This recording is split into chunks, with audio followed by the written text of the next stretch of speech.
David learned what it meant to be on mission with God in these insignificant and irrelevant ways, serving as a shepherd. And walking into the valley of Elah was just another expression of that for David, whether it was a lion, a bear, or a giant named Goliath. And he picks up 5 smooth stones from the stream, and he began walking toward Goliath, and Goliath walks toward him, and he mocks him. And we probably would too. It's not a fair fight. And what's this kid doing? Who's this kid think he is? But what David lacked in size, he made up for in faith. And David said to the Philistine, you come against me with sword and spear and javelin, but I come against you in the name of the Lord Almighty, the God of the armies of Israel, whom you have defied. This day the Lord will deliver you into my hands, and I'll strike you down, and I'll cut off your head.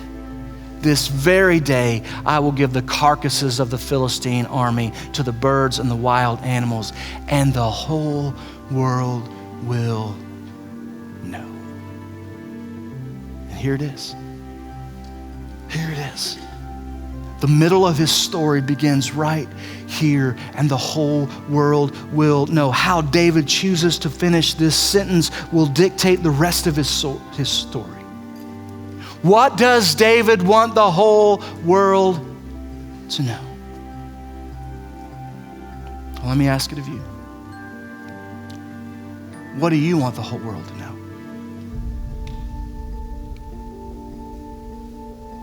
What do you want the whole world to know? Because how you answer this question defines the rest of your story. It will drive everything else. Do you want the whole world to know how awesome you are? How successful you are? How great you are?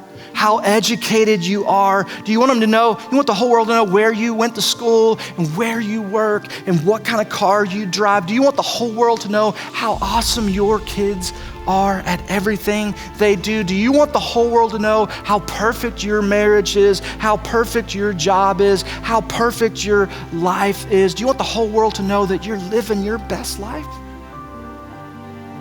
Because if that's what you want the whole world to know, you can write that story.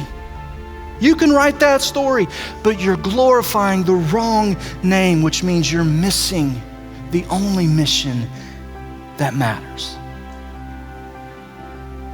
If that's what you want the whole world to know, you are well on your way to worldly success, but to being spiritually miserable.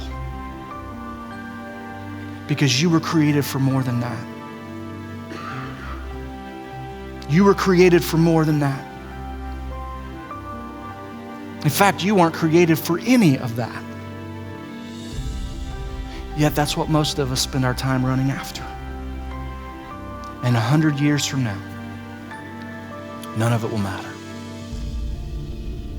So let me just encourage you, don't settle for a story that's not worth telling 100 years from now. Don't settle for a story that's not worth telling 50 years from now. How you answer this question right here will drive everything else in your life. Is your story going to be about your glory, or is it going to be about your God? Now, we know how David finishes this sentence because we know the end of his story, but it started right here. It started right here with this statement, and it could have gone either way. It could have gone either way so that the whole world would know how awesome I am. But the reason God crowns David king is because David knew who the real king is. And the whole world will know that there is a God in Israel.